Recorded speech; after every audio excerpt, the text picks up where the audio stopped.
Ubi societas imi ius, di mana ada masyarakat, di sanalah ada hukum.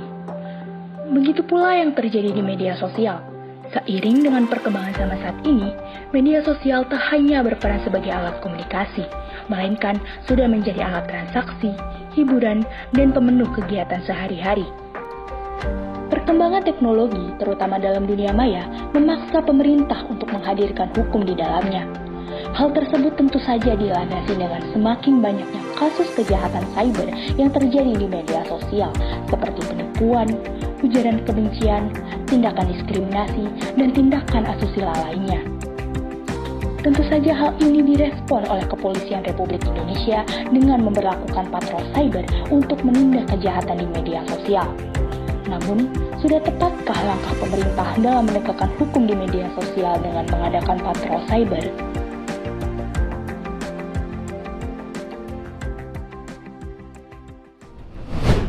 Jika kepastian hukum redup, bagaimana demokrasi akan hidup? Perkenalkan, saya Fitri Alifah sebagai pembicara pertama dari tim C3. Dalam mosi penegakan hukum melalui patrol siber media sosial, kami berdiri pada posisi kontra, yang didasari dengan dua argumentasi utama.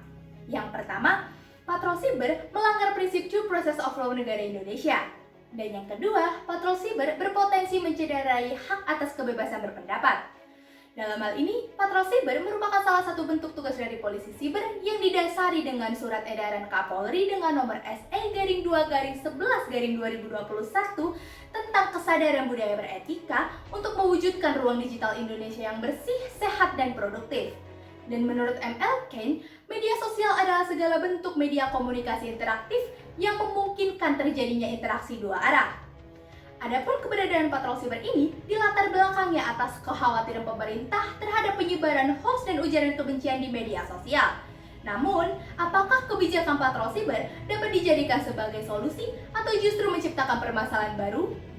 Nyatanya, dalam pelaksanaan patrol siber ini, kami memandang adanya due process of law yang terlanggar, di mana tahapan sistem peradilan pidana banyak yang terlewat. Dalam sistem peradilan pidana, due process of law adalah proses hukum acara yang harus meliputi tahap penyelidikan, penyidikan, penuntutan, dan pemeriksaan di pengadilan yang bertujuan untuk menciptakan keadilan yang substantif sehingga di dalam pergerakan hukumnya tidak terdapat kesewenang-wenangan. Namun, pada kondisi saat ini, proses patrol siber justru melanggar prinsip tersebut, di mana pengguna media sosial yang terindikasi melakukan pelanggaran langsung ditetapkan sebagai tersangka tanpa adanya kesempatan pembelaan. Padahal sebenarnya untuk menetapkan seseorang bersalah atau tidak harus melalui proses hukum dengan pembuktian dan kesempatan pembelaan. Selain itu, kami mengkhawatirkan patrol siber dapat mencederai hak kebebasan berpendapat.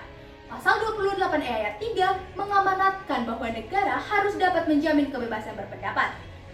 Kami sadar bahwa tidak ada kebebasan yang sebebas-bebasnya. Namun, bukan berarti pemerintah dapat membuat suatu kebijakan yang represif sehingga mengakibatkan terpenjaranya pemikiran masyarakat.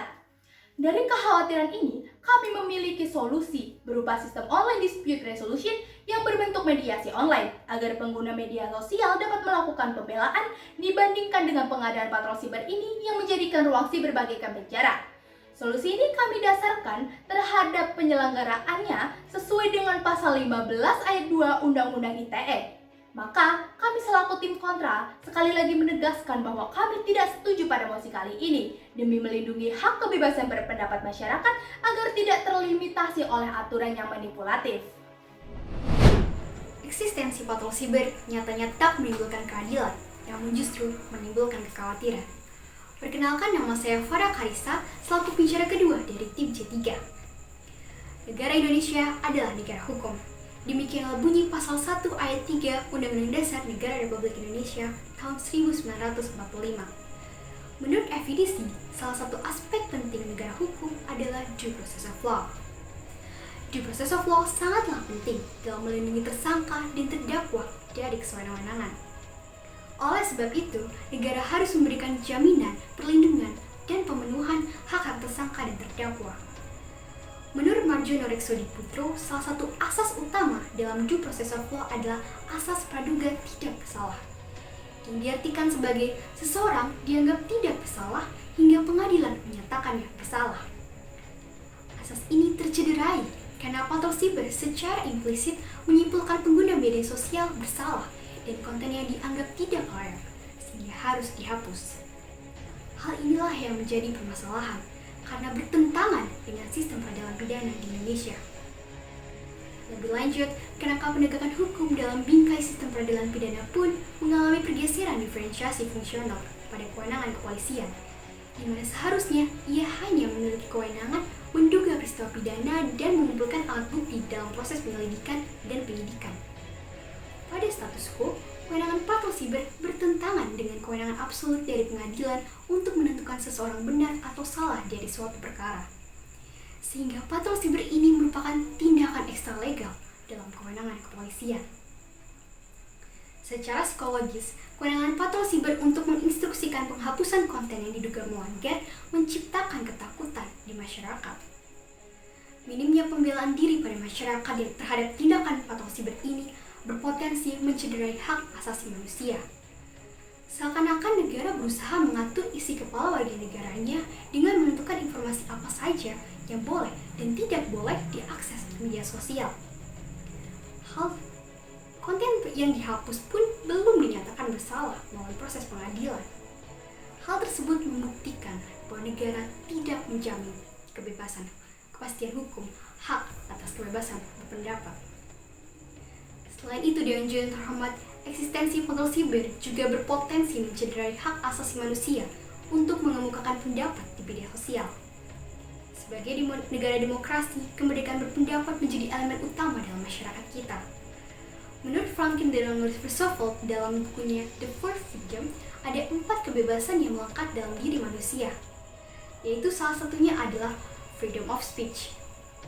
Hal ini pun tercermin dalam pasal 19 ICCPR yang telah diratifikasi oleh Indonesia.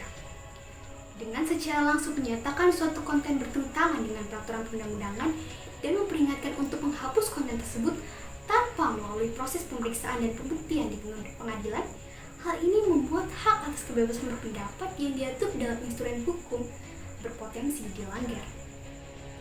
Kemudian Dewan Juri terhormat melihat fakta bahwa patroli siber bisa menjangkau percakapan personal seperti grup aplikasi WhatsApp telah mengancam hak privasi warga negara. Padahal, menurut Ewan Carolan, seorang profesor di University College Dublin, hak atas privasi memiliki kaitan erat dengan hak atas kebebasan berpendapat. Memberikan perlindungan terhadap hak atas privasi berarti memberikan perlindungan pula terhadap hak atas kebebasan berpendapat. Untuk menjamin kebebasan berpendapat terlindungi di Indonesia, tetapi di sisi lain tetap menjaga agar tidak terjadi overkriminalisasi akibat dari UU ITE yang bermasalah. Oleh karena itu, kami menawarkan sebuah mekanisme untuk menyelesaikan sengketa sejalan dengan asas ultimum remedium dengan menempatkan pidana sebagai jalan terakhir dalam penegakan hukum. Mekanisme tersebut adalah Alternative Dispute Resolution yang dilakukan secara online, yaitu Online Dispute Resolution dengan metode mediasi online. Mekanisme ini dihadirkan melalui pembentukan aturan oleh pemerintah yang mewajibkan penyelenggara sistem elektronik untuk menyediakan pilihan penyelesaian sengketa melalui mediasi ODR. Diharapkan mediasi ODR ini dapat menjadi solusi dari ketidakefektifan patroli siber. Atas dasar hal itulah, sebagai tim C3, kami berdiri atas hak asasi manusia yang harus dilindungi dan diperjuangkan. Bagaimana rakyat bisa percaya hukum jika sang penegak yang justru melanggar hukum? Perkenalkan, nama saya Muhammad Daliosat sebagai pembicara ketiga dari tim C3. Dilansir dari freedomhouse.org, kebebasan berinternet di Indonesia pada tahun 2020 hanya mendapatkan skor 49 dari 100. Turun 2 poin dari tahun sebelumnya, yaitu 51. Penilaian ini menjadikan kebebasan berekspresi sebagai salah satu indikator penilaiannya, di mana juga mengukur sejauh mana pemerintah mengawasi rakyatnya. Skor penilaian ini semakin rendah karena pemerintah semakin mengekang masyarakat dalam bermedia sosial dengan patroli cyber. Bahkan pada tahun 2021 saja telah terdapat 18 kasus terhadap kebebasan berpendapat. Contoh lain yang bisa jadi refleksi dari masalah patroli siber ini adalah kasus yang terjadi di Solo. pemuda berinisial AM ditangkap karena dianggap telah menghina wali kota Solo lewat postingannya. Tanpa melalui proses hukum semestinya, polisi langsung menyatakan AM bersalah dan memaksa untuk menghapus postingan yang dibuatnya. Bahkan lebih parahnya lagi, AM tidak memiliki kuasa untuk melakukan pembelaan. AM hanya bisa tunduk terhadap kehendak yang diinginkan oleh polisi. Kasus yang menimpa AM menjadi bukti bahwa patroli cyber tidak pantas ditegakkan karena telah melanggar due process of law dan mencederai kebebasan berpendapat. Dewan juri yang terhormat, pada dasarnya penegakan hukum tidak bisa dilakukan dengan cara tersebut. Dan akan sangat memalukan jika hal itu dilakukan oleh instansi sekelas kepolisian. Maka dari itu, kami dari tim kontra menawarkan solusi yang lebih baik daripada patroli cyber, yaitu menggunakan penyelesaian sengketa secara online atau lebih dikenal sebagai ODR dengan menghadirkan penyelenggara sistem elektronik seperti YouTube, Twitter, Instagram sebagai mediatornya. Solusi ini kami pilih karena sesuai dengan ketentuan pada pasal 15 ayat 2 Undang-Undang ITE, di mana setiap penyelenggara sistem elektronik bertanggung jawab terhadap penyelenggaraan sistem elektroniknya. Sistem LDR ini sudah dipraktikkan di platform YouTube, di mana jika suatu konten terindikasi melanggar hak cipta atau memiliki konten ujaran kebencian dan terdapat korban yang melapor, maka YouTube berhak untuk men-take-down konten tersebut. Namun, pemilik konten tersebut juga bisa melakukan banding atau mediasi dan melakukan pembelaan terhadap konten yang dibuatnya. Maka ada mediasi yang hadir antara korban dan pemilik konten dengan mediator yang merupakan penyelenggara dari sistem elektronik tersebut. Proses mediasi ini mengedepankan kesetaraan dua pihak, di mana mekanisme ini jauh lebih logis dibandingkan patroli cyber yang hanya melihat kebenaran di satu pihak, yaitu polisi cyber, tanpa dapat melakukan pembelaan. Selain itu, karena ADR merupakan sistem mediasi, korban juga bisa meminta dan mendapatkan hak pemulihan berdasarkan kesepakatan dari hasil mediasi jika memang terjadi pelanggaran. Mekanisme ini tentu lebih humanis dibandingkan patroli cyber yang hanya terfokus pada penghapusan akun dan konten tanpa melihat hak pemulihan dari korban. Selanjutnya, untuk penyelenggaraan yang lebih efektif, pemerintah juga akan membuat aturan kepada semua penyelenggara sistem elektronik untuk memasukkan sistem ODR sebagai alternatif penyelesaian sengketa di media sosial dengan berpatokan pada Undang-Undang ITE. Aturan yang baru ini mengharuskan media sosial untuk memiliki kebijakan yang tunduk pada sistem hukum nasional seperti yang sudah dilakukan oleh Twitter dan YouTube. Mekanisme kami pun didukung dengan pemberlakuan yang ada di India, di mana pada Februari 2021 India mengeluarkan Information Technology Rules 2021 yang berisi sejumlah kode etik penyelenggaraan media digital, di mana aturan tersebut memandatkan media sosial untuk memiliki kebijakan perusahaan yang harus tunduk kepada kebijakan nasional. Hal ini membuktikan bahwa dapat terjadi keselarasan antara pemerintah dan penyelenggara media sosial untuk menciptakan kultur yang aman dan nyaman dalam media sosial. Dewan juri yang terhormat, mekanisme yang kami tawarkan menjamin kebebasan berpendapat dibandingkan patroli cyber yang justru menghancurkan kebebasan tersebut. Seperti yang telah kami tegaskan sebelumnya, sejatinya patroli cyber tidak tepat jika diterapkan di Indonesia.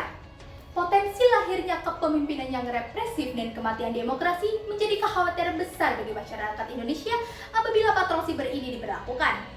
Melihat efek dari patroli cyber di media sosial mereduksi kebebasan berpendapat masyarakat Indonesia serta terjadinya pembungkaman aspirasi rakyat yang sungguh sangat disayangkan. Penegakan hukum melalui patroli cyber sejatinya menganggap bahwa sebuah kritik yang dilontarkan dimaknai sebagai upaya melawan kekuasaan. Seringkali aspirasi yang berupa kritik membangun dimaknai sebagai upaya melawan kekuasaan. Terlebih dalam penentuan kritik atau hinaan hanya ditentukan secara sepihak, yaitu melalui dari segi pemerintah saja. Padahal aspirasi dari rakyat wajib didengar oleh pemerintah karena kebijakan pemerintah merupakan perwujudan dari keinginan rakyat. Dewan Juri yang terhormat, memang benar kami menolak mengenai pengadaan patrol siber ini. Namun, bukan berarti kami menganggap bahwa masyarakat dapat melakukan tindakan yang sebebas-bebasnya. Penegakan hukum haruslah tetap ada, namun tidak dengan cara patrol siber ini. Yang mana penegakan hukum juga perlu dilakukan pengawasan agar mekanisme penegakan hukumnya sesuai dengan peraturan perundang-undangan, agar tidak terjadi kesewenang-wenangan yang dilakukan oleh aparat pemerintah. Masih banyak langkah-langkah lain yang dapat diterapkan, seperti yang terdapat pada solusi yang telah kami paparkan sebelumnya. Demikianlah yang bisa kami sampaikan. Kami harap argumentasi yang kami bawakan dapat memberi pandangan baru terhadap rekan-rekan sekalian. Terima kasih.